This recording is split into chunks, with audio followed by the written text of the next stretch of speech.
生活になります。それでは最後になりますが、このホッキョクグマの野生での現状なんですけれども、今野生のホッキョクグマの数っていうのはどんどん減ってまして、現在生息数が約2万2000頭ぐらいしかいません。でこの数というのはもう絶滅が危惧されている数で、このままのペースで数が減っていけば100年後には野生個体絶滅するだろうと言われています。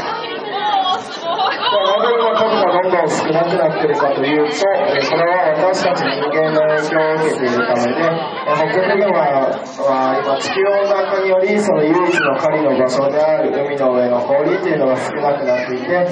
結果餌が取れなくて飢えて死んでしまったり、あとは体力がなくて、